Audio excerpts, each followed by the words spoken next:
Hello there. Welcome to the Transforming Trauma Podcast, a complex trauma podcast through the NARM Training Institute. My name is Sarah Buino, and I am a psychotherapist here in Chicago and currently a NARM student. And I am so excited to share this podcast with you all.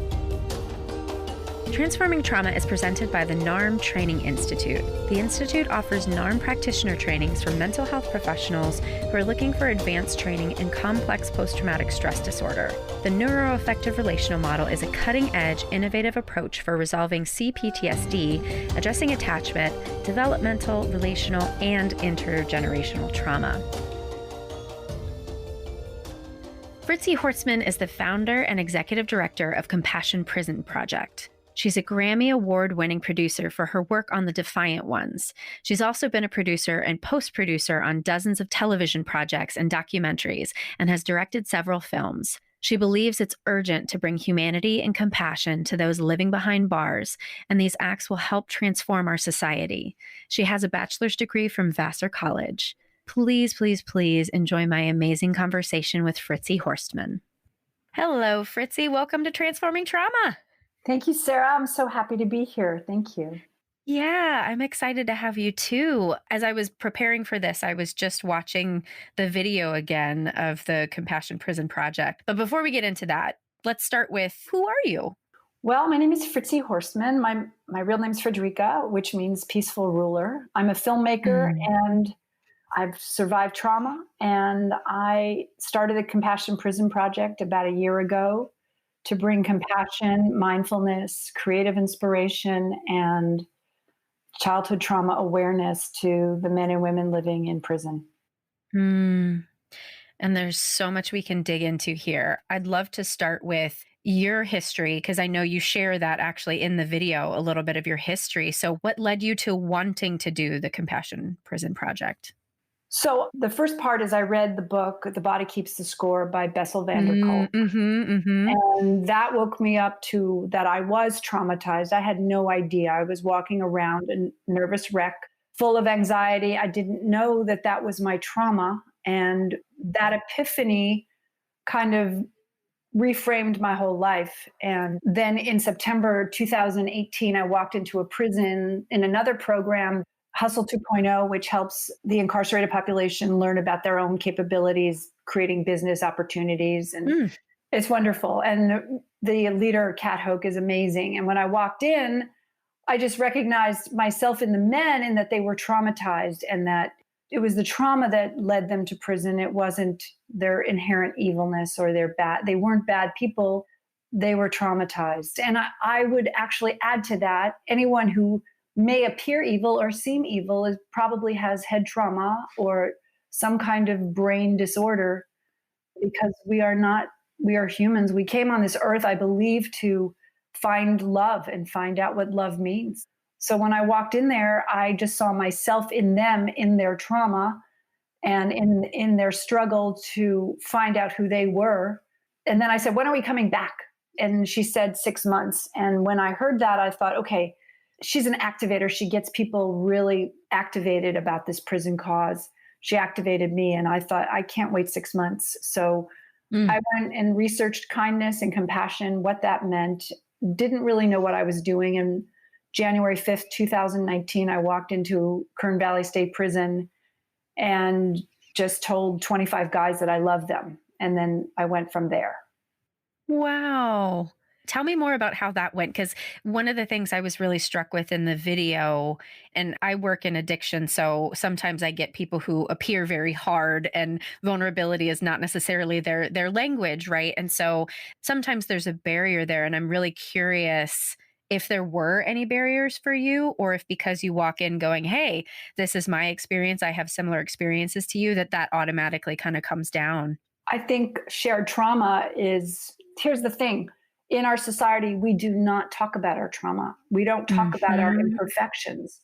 We're supposed to be perfect, and it's a lie. And that's why the circle is so important. The compassion trauma circle is because we get to see our shared humanity. So that's the first thing I basically tell them is I've been traumatized. I was, all the things you heard me say, and I know most of you are traumatized. And the thing that that I also discovered doing the circle.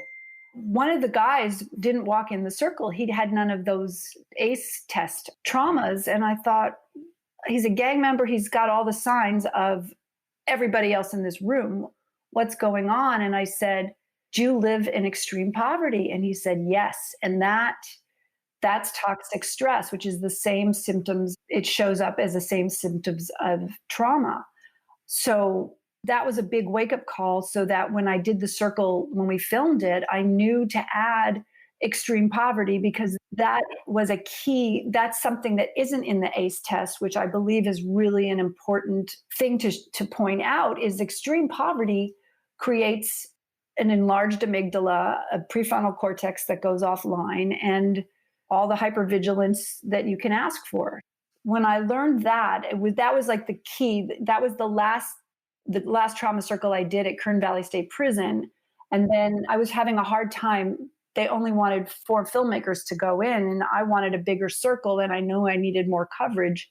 We ended up bringing 23 filmmakers at Lancaster State Prison. They opened their doors, their hearts, and their community to us. So, it was a shame, because those guys, I owe it to them to bring their stories forward. So I will go back to Kern Valley State Prison and honor those men and add them to the film. I'm sure now that this has happened, there'll probably be more of a porous situation with the prison. So they'll be more receptive to me coming in there and causing a mess, because that's what I'm plan to do. I plan to create a big mess in this society.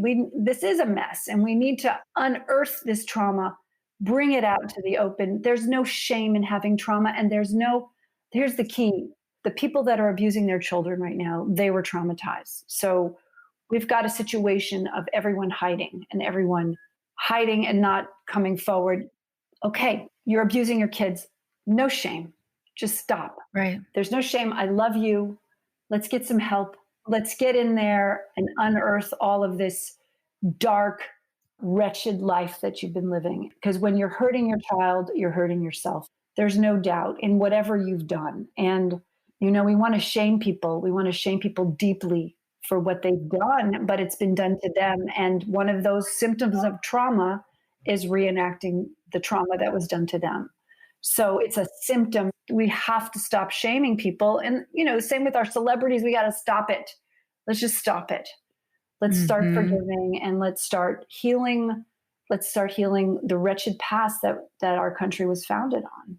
And I want to take that thread and pull it all the way out. But before we do that, let's go back a little bit. And can you share with people, I'm sure a lot of listeners already know what the ACEs study is, but can you talk a little bit more about that for folks who may not know? Yes, it was created by Vince Folletti and Robert Anda. In 1998 is a Kaiser study, and they noticed that they made a link to adult diseases to childhood adversity. They were mostly white middle-class people, and 70% of those people had, I believe, 4 or more ACEs. I'm not sure about that, but what we know is 4 or more ACEs leads to early death. My parents both died. My father died at 61. My mother died at 69. And I know they were both terribly traumatized based on their behavior. I mean, I don't know the extent of my father's because I didn't know to ask. Right. But my mother said she would have been a criminal. She wrote to me, I would have been a criminal if I hadn't, I don't know, she had some support. I have to reread that letter, but she had that extent of trauma, and they smoked all day long. And I used to like, why are people smoking? I don't get this. And it's a way for them to feel good. And God, we have to, same with addicts. That's the thing with addicts. They're addicted and they're surviving. So we cannot. Right. No, this is their survival method. Exactly.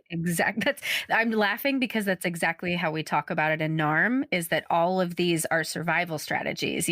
Sometimes in mental health we say coping strategy, but no, it's survival. And we're punishing them for surviving. They figured out a way to get through. My father was an alcoholic. He figured out a way to get through. And I was addicted. I was a bulimic. That's an addiction. I acted out all through my 20s and 30s. That's an addiction. I ate food unconsciously. It's addiction. I drank wine, a glass a night. Maybe it didn't destroy my life, but there was a need to stop the buzzing, the Yeah. anxiety that was in my body. And again, no shame. I mean, here I am though. I did my work and the trauma is, Yeah. is abating. But all these addicts walk around feeling shame, which is why they have this hardcore. Mm. They don't feel worthy. And we've got to stop. Same with homeless people. There's no shame in being homeless. There's no shame being incarcerated because it was an event that happened. And we need to retool this system so that we can bring trauma, mental health services to our incarcerated population. Well, one of the things that really struck me in the video that I think also correlates with the thread I want to pull about our country, the way that our country was founded, is you say very plainly, you say, I have done all of these things as a white woman. So I got to get out of jail free card. And I think in the video, everyone was a person of color. All the incarcerated people were. There were a couple of white guys. A couple of white guys, yeah, but mostly people of color, right? Yeah. So the disparity of the way that we're treated based on our socioeconomic status or our gender or whatever it is literally gives some of us a get out of jail free card. Yes. Well, and I may re-edit that because there are white women in prisons as well. And I'm in Los Angeles, so there's less white women in prisons. But if you go into Kentucky, I don't know what state. So they don't get out of jail free cards because they're white. I got one because I wasn't completely impoverished. Right. I think that's actually more correct. And the woman, whose house got robbed because of my act, she decided not to press charges. So wow. So compassion also kept you out of prison. Well, and she also knew how traumatized I was. She knew the trauma in my family. Yeah. So compassion. Yes. See, here I am doing some good stuff. All those guys, all those women that are in prison, there are resources. They actually have walked the walk of shame and trauma and annihilation. And they can go back to their communities and bring that information back. They've been to hell. We need to send them back now, healthy and rehabilitated. And I mean, they did something really bad. They destroyed communities and families and mothers and fathers and sisters. They did something devastating. We cannot ever forget what they did, and we can't continue to shame them and revile them. We have to, as a society, forgive, because we also are culpable for those acts. By all, all the redlining we've done, Jim Crow, this immigration, all this policy of poverty, keeping people poor, we are responsible. So who are we? Who are we to say, shame on you? So no shame. We're all forgiven, but let's move forward now. Let's take accountability for our part in all of this, which is, I believe, the piece that we keep forgetting is that this is this is us, this is our doing. Right. We voted for Clinton and he created this crime bill, which has just destroyed thousands of people's lives, destroyed them. We voted that. So we're in it. We're in it. No shame, but we got to undo it, and we got to do it quick, because these people are rotting. I mean, at Kern Valley State Prison, where my guys live, they're not mine, but the guys live. I don't know. Yeah, I'm hearing that you love them, and that's, I feel the same. I always say that my whatever, because it's out of love. Yeah, it's that love. connection. And I want to respect them and give them the dignity that I believe is theirs. Where the guys that I've been working with live, they're in their cells for 23 hours a day. Is that how we treat? Is that how we want to treat anyone in our lives? Would you do that to anyone in your family, in your community? Would you do that to the homeless person you see on the street? Who would you do that to? Nobody. So why are we doing this? Why aren't we giving them, EMDR, tapping, all the tools that we have? We have so many tools now. We're just beginning to understand PTSD, but Everyone in that prison has PTSD, and that's including the guards, and it's including the staff. They hear of these staff assaults. They're all freaked out. It's all, this is not, no, we need a reboot, an immediate reboot. And they say it's going to take a long time to turn the ship around. Well, too bad. It's going to take now. I can go off. I love your passion. And I think, the interesting gift that COVID-19 may be giving us is a hard reset, right? And like you said, this other prison may be more open-hearted to let you come in now because of this. And I'm curious if you had a magic wand and could, make all prisons trauma informed, like, what do you want to see? Oh, I love your eyes are lighting up. I wish everyone could see. You're like, hee. So my vision is 3 years, wellness centers. All prisons are wellness centers. And the population, wow. Yeah, that's the vision. The population is decreased by 2/3 because beginning now, we start putting trauma information. First off, the information needs to get to everyone that they're highly traumatized. So it's going to take 3 years only because, well, it's happening now. So I don't even know why I'm talking about 3 years. It's happening now. I mean, California Department of Corrections wants to put the PSA we just made into all the prisons. And I have some people on my team now are starting to make phone calls to other prisons, and we're going to get that video to every prison and ask them what we need to do to get that video into every single prison. Because when people start realizing they're traumatized, they forgive themselves. They need to start there. And that shame just goes away. That shame dissolves. The formula, though, I say there is no shame, but there's accountability. So you can't just say, oh, everybody's no more shame. It's like, right. Okay, no shame. You did something wrong. We got to figure out a way for you to give back and change the dynamic that you created. We need to build a bridge back to your community. We need to return you as a human, the human that you are, not the felon, not the criminal. Right, the human that you are. Yeah. And welcome you back, because you're going to come and heal. I mean, I'm watching all these men and women who have been incarcerated, and all they want to do is change the world. That's all they want to do. I'm watching them. One guy's giving daily podcasts, raising the awareness. One guy, I mean, they're just incredible men and women, just extraordinary. And when you see someone as a beautiful human being, they become one. It's a simple algorithm. But you see someone as a piece of crap, that's what they show up as. So, I anoint everyone. Everyone is magnificent. So I see you as magnificent. And that's simple. And it's true. Why would I see anything but your divine magnificence? The ego wants to judge and say, oh, this person's too old, or this person's Black. But that's all just a fear paradigm. And there's no shame for the fear paradigm. It has to be acknowledged, because it keeps coming up. And I have to question all my judgments that pop out, or like towards myself, towards my family, towards my neighbor. And back to center, they're beautiful human beings. That's it. End of story. End of story. Yeah.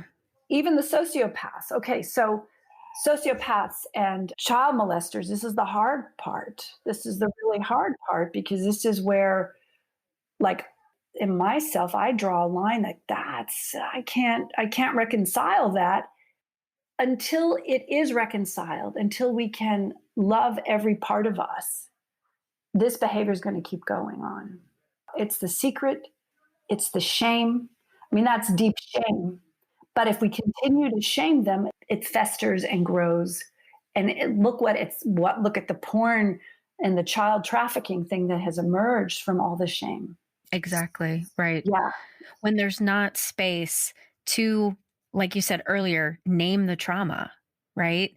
Because I hope I'm saying this right. I believe that they found that a lot of people who end up becoming sociopaths also have a brain injury, in addition to complex trauma, right? And listeners, I hope as you're hearing this, you're understanding the nuance. I'm really holding that, Fritzi, that you're sharing the nuance of, the actions are wrong and there's accountability that needs to be had there. And yet we can't just write off these people, because then that is dismissing their humanity. Well, and neglecting noting the trauma. It's dismissing our own humanity. Yeah.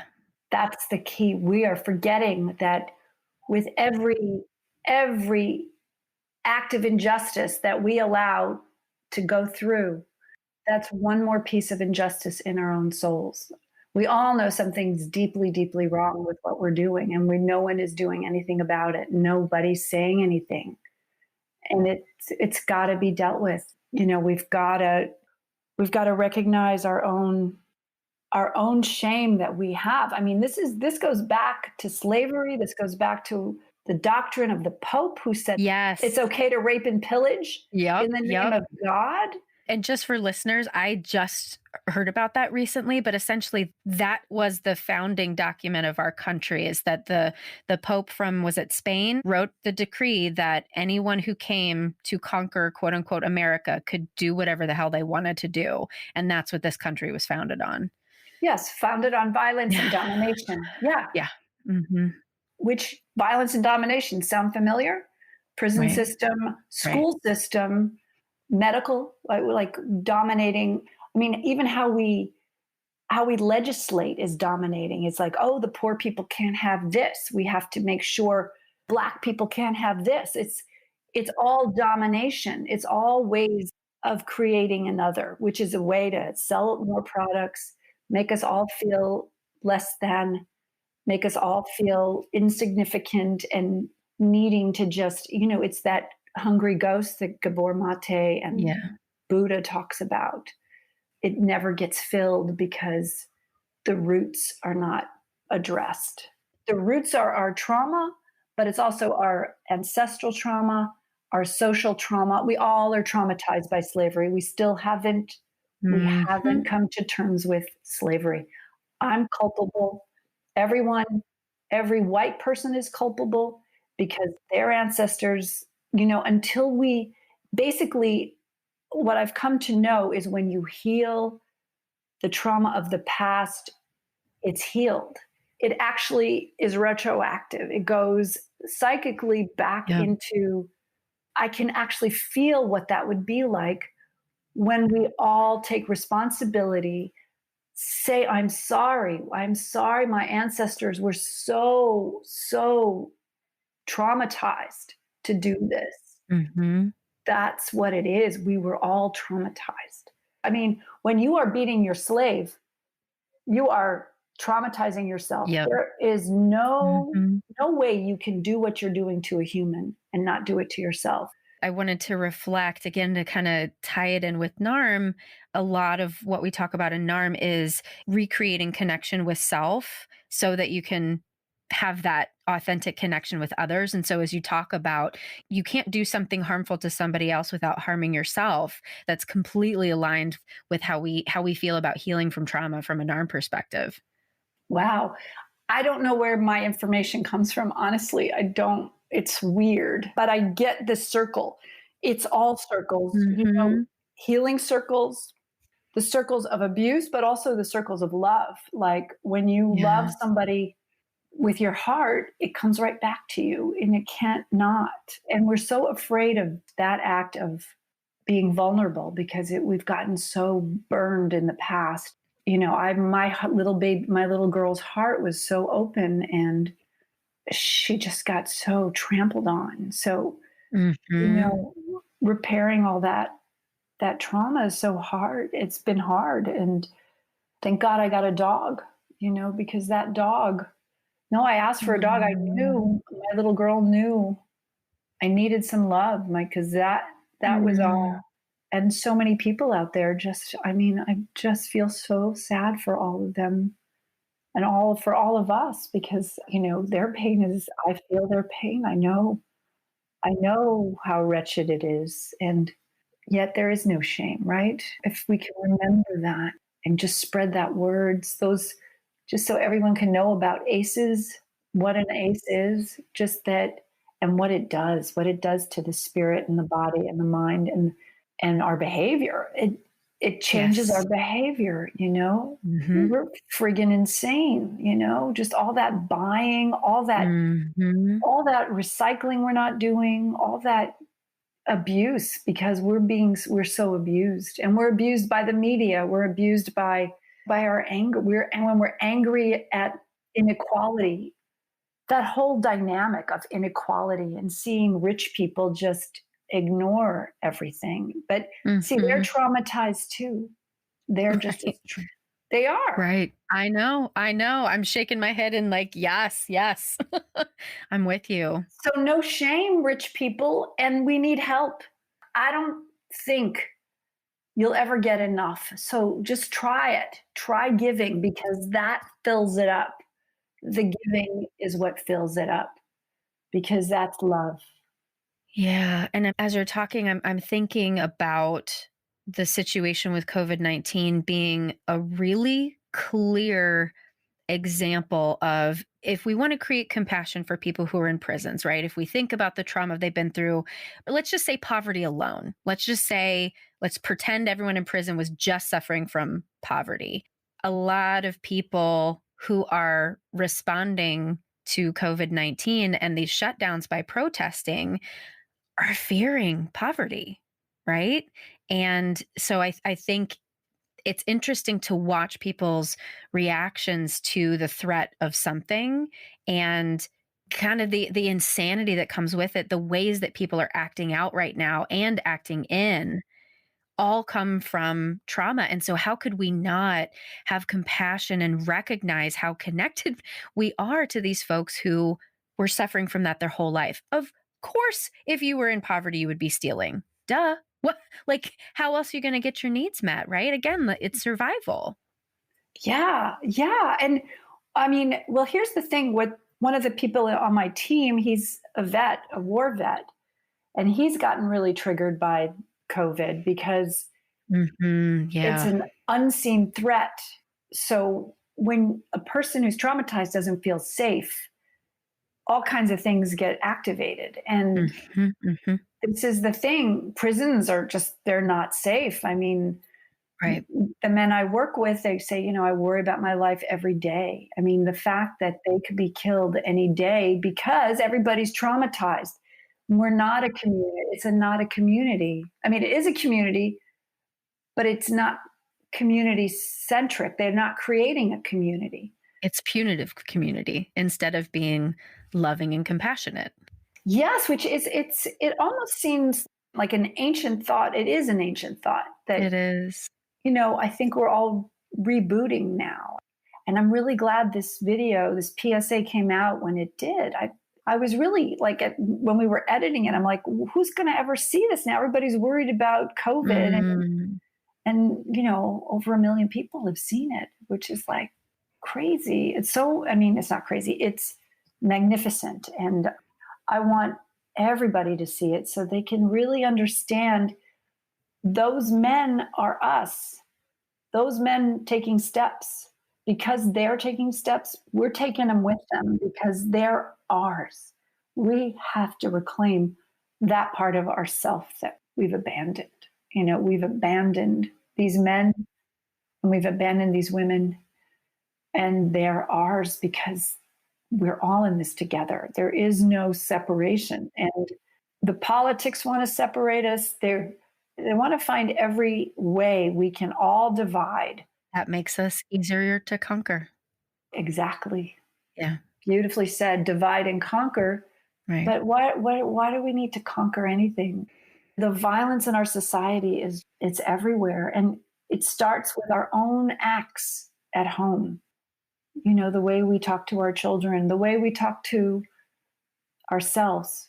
I used to hear myself criticize my age as I was aging, or Mm. criticize, a little piece of fat I'd see on my body, or, whatever. But I'm just alive. What do I expect of myself? I don't really know what I expect of myself. Hmm. I dye my hair. I started that. Now I don't know how to go back, but Right. I just can't. I can't. I Yep. can't shift that, but I mean, I can do whatever I want. The thing is, let's watch the violence that we're allowing in our homes, because that's where we start. That's how the change really happens, is be the change you want to see in the world. Well, Mm-hmm. let's look at the violence that's just in our homes. Why do I need to buy that thing? Well, and in our heads, you said it so beautifully, the way that you were judging yourself and pressuring yourself to be different. That's a big thing that we talk about in NARM is there's all of these shoulds that are a product of essentially having a rupture in the attachment with our caregiver. And so it's easier to blame self than it is to blame our parents. And so then all of a sudden feeling bad and quote unquote being bad and telling ourselves we're bad is more comfortable, essentially. It becomes more of a habit. Yeah. You know, it's a wiring. It's a wiring, and it's a loop that we can't get out of. Addiction is an interesting thing because, I think addiction defined is something that you do repeatedly knowing it'll destroy your life. I'm addicted to coffee, but it's not destroying my life. Right. So Yep. to clarify what I'm seeing as addiction, it destroys you, but it also quiets that pain. But the thing that really will quiet the pain is just being quiet and loving yourself, which I understand. I mean, no shame if you can't get there. And it's a good thing to think about. Two of the guys in my class stopped using heroin. And I think it's because of some of the work we were doing, just because they felt connected. Wow. It's incredible. One of the guys, though, and this is what this prison did, it makes me cry just thinking about it.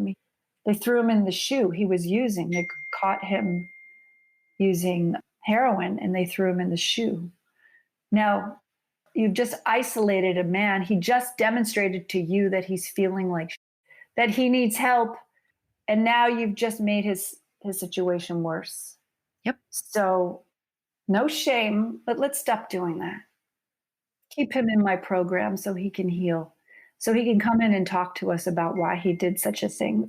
We need to stop the stigma of addiction now, and the stigma of homelessness, and which is similar, and the stigma of poverty. I mean, all of anything, there is no shame to being alive. That's it. There's no shame. You matter. You matter in any state that you're in. Mm-hmm. Because when you have that little bit of information, when you have that, wait, I matter. Wait, I heard that. I matter. Right. From that, healing can begin. And I believe that was the first statement that you made in the circle in your video, is how many of you were in a home where you didn't know you were loved, you were told you didn't matter, essentially. And so then for you to go in and give that gift to these people who are incarcerated and say, no, you do matter, and I see your humanity. But just remember, I'm giving that to myself too. Right. And I see you're touched by this. The work that you're doing is just really incredible. And I'm so excited that you were willing to come on this podcast and talk about it so that we can all support you as well. So how can we, as a Transforming Trauma community, help the Prison Compassion Project? Wow. Well, I think definitely spread the word, keep sharing that video. That would be an amazing thing. Right now, we're developing a workbook that we want to send with the video to all the men in prison. So I don't know if any of you have any trauma information. That would be great if you had some. I don't know, but right now I feel like I'm a vessel, a container bringing in this information that I need to receive it and then send it out. So any tips on transforming trauma that you guys have come up with, we would definitely love that. So spreading the awareness. I want ACEs by the end of this year to be a household word. I want it to be viral. I want people to know what an ACE is. I want them to know what their ACE score is. And I want that to be the launching point of groups and communities and awareness and no shame. that Yeah. has to go with it, because we got to see each other, see each other for not what we've done, not what we've made, not what we're wearing, but for our beautiful souls, just being alive and being, like a flower. You don't care what a flower's done. Just look at that flower, and even the ugly weeds. Those are beautiful too. I was looking at the weeds yesterday. I was like, they're kind of cool too. Mm-hmm. Yeah. So who are we to judge? Who are we to judge? Ever, ever. Well, and what your work and also the work that we're doing in NARM has really proven is that there is capacity for change and healing and growth, right? So we're not all lost, even though it can feel sometimes like there's nothing that can be done and it's hopeless. It's not. It's not hopeless. No. And thanks to your work and all others out there who are working to heal trauma with people, that's what it's about. Yeah, we got to get to the roots. I Mm-hmm. remember in 8th grade, we went and we were weeding a garden, and we learned about getting down to the roots and pulling those out. Yep. But it was deep. You really had to like find where it was lodged. And I don't know if it's the easiest road, but it's the necessary road. But talking about it without shame, that's the thing. I keep going back to it, because the shame is embedded in our society. And that Schadenfreude, like when people get shamed, I know that our brains light up. Yeah, we can experience pleasure from watching the pain of others. Mm-hmm. Yes, and punishment. Yeah, and punishment also lights up our brains. So we have to be aware of that. Just watching the news, watching violence. We want to watch violence. I can't watch horror movies anymore. I can't watch violence anymore, because I think it's getting healed, so I'm not attracted to it.